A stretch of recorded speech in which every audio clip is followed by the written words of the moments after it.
well-researched introduction. I appreciate it.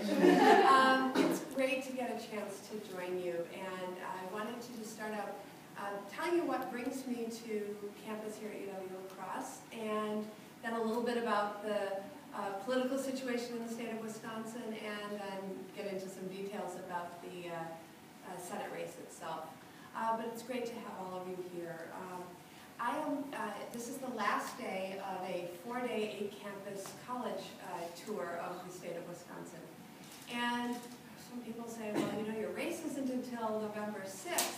Why are you taking your spring break and using it for visiting college campuses? And the answer is because I think that you and your fellow students and folks in your generation have more at stake than any other generation in terms of the outcome of the elections that are ahead in the state of Wisconsin.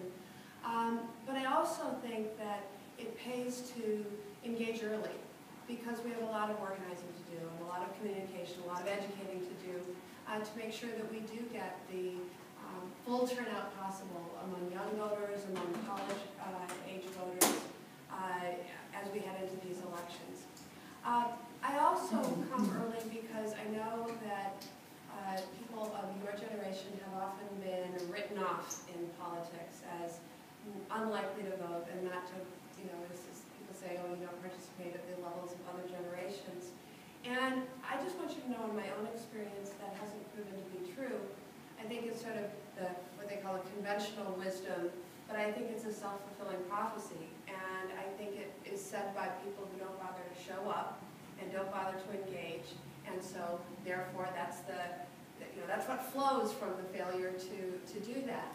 And part of it, I say from my own personal experience, because I first ran for office, the Dane County Board of Supervisors, when I was 23 years old, and a first-year law student.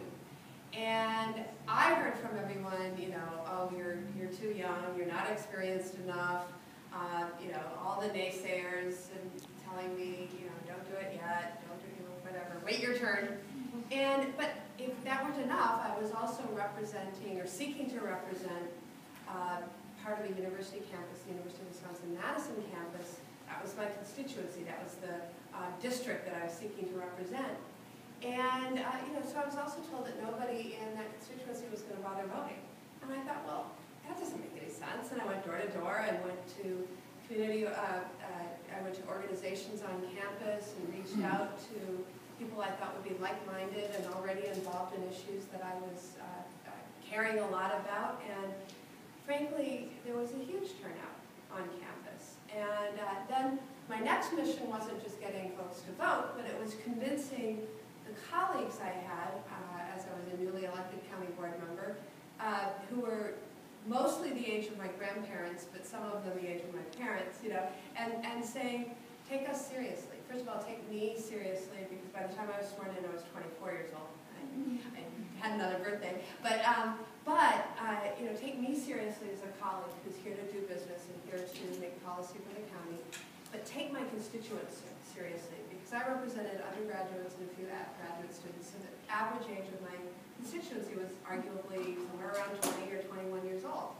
And it was not acceptable to me to have people in my fellow county board members feel that my constituency was simply transients coming through, you know, for 2, 3, 4 years, however long, but not real members of the community. Well, right, you know, you're real members of the community that you make your home for whatever time, and you give to your community and need to be taken seriously. So that's part of why I wanted to come here in the spring and engage in dialogue about what we can be doing today that